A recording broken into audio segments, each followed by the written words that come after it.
Too late, I started the recording. Good morning, Senior School, and welcome to today's assembly led by the Sports Society. We hope you have enjoyed the Class Olympics held by Mr. Jones and of course the Endurance Challenge, which sixth form will be doing shortly. Today, we wanted to share with you an interview done by Mr. Garrett with Derry Suter, who was a soft tissue specialist for the Great British Olympic team. So for those who don't really familiarize themselves with what that is, a soft tissue specialist basically manages soft tissues and treats them in the body, and this includes tendons, muscles, and ligaments.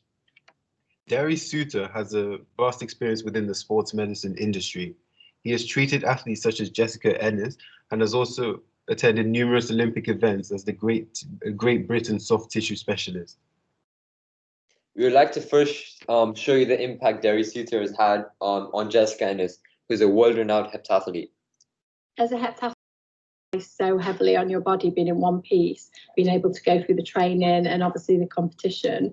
And for me, Derry has been incredible throughout my career, you know, from the really early days as a junior athlete, trying to get onto the world stage, to the point of, you know, being at my first Olympics. So yeah, the techniques that Derry offers through soft tissue therapy have been incredible, and they've allowed me to really train at my best and keep me really injury free for so many years. So yeah, he's been a huge part of why I've been so successful.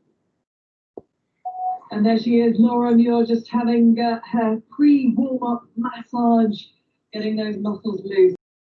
1500-meter final. She's going for a second gold in these championships. We're moving to BBC4 at 8 o'clock. That race goes on at 8:10. I know you're going to move. Now we would like to show you parts of the interview with Derry Suter. So first, we asked him about the basic structure of the British athletics and the way it works during an Olympic event, and therefore what exactly his role is within the setup. With British athletics, we have a medical team of the chief medical officer, head physio, head soft tissue, that's myself, and we have a multiple 3 or 4 people in each division. So we go to a tournament and I will be assigned something like Jessica Ennis, Laura Muir, and a couple of sprinters in the relay team. So then what we do, we are allocated physio, soft tissue, and a sport med. So we have a triangle of each discipline to look after a certain set of athletes during the tournament.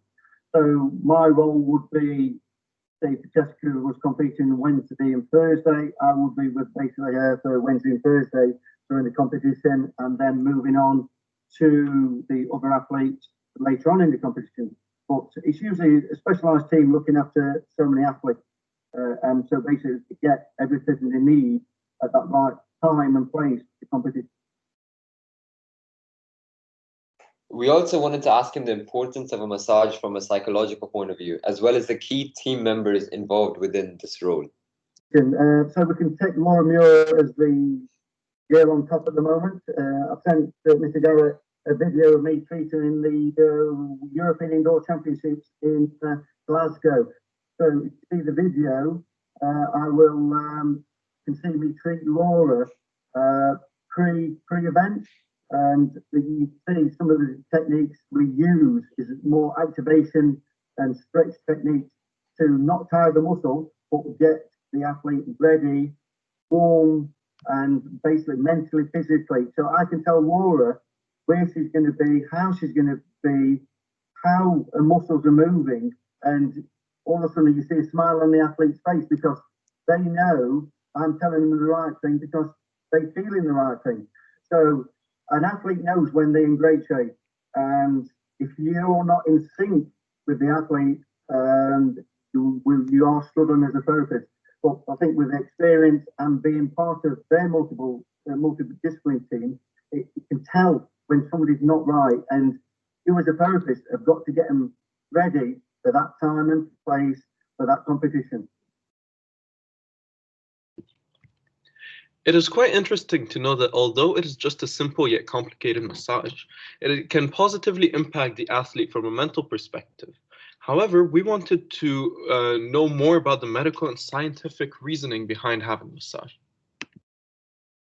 As like you said, when the body is running at maximum, you're going to have waste products, and to get rid of the waste products properly, you have to warm down properly. They're saying, most of the scientists, they're saying proper warm down. So say you're a 800-meter runner, you run 1.5 miles, 2 miles recovery. I'll give you an example. Mo Farah, in his warm down,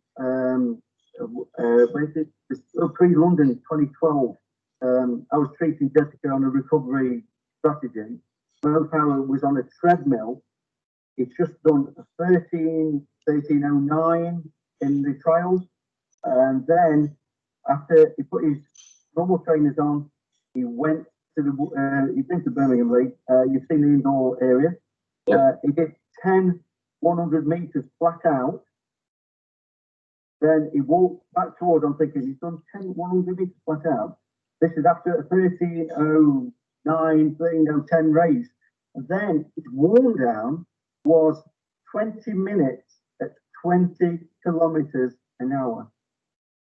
And now that is warm down. So you can imagine, so what the coach would try to do is in that fatigue, massage can't get rid of all that fatigue, but the blood flow and sort of the mechanism of what Mo does, he could get rid of all that fatigue, warming down at a certain pace. I thought that was amazing. And then his therapist just did, compared to what we do with Jessica, a basic rub. And I'm thinking, a basic rub? But for Mo Farah, it worked. For Jessica, we had to get rid of all the sort of tightness, and it's more joint line for multi-eventers. It's like, you know, the hip, glutes, the big paraspinals going up into your neck, like throwing the javelin and shot put.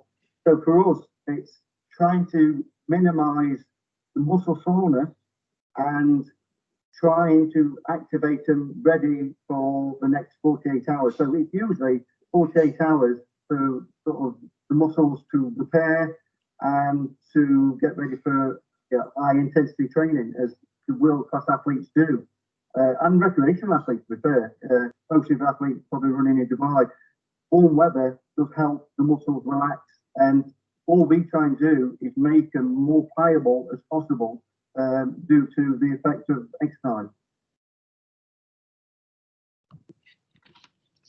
To end this fascinating interview with an expert in the sports science field, we wanted to know how he prioritizes which athlete he will work with and how his routine would go like.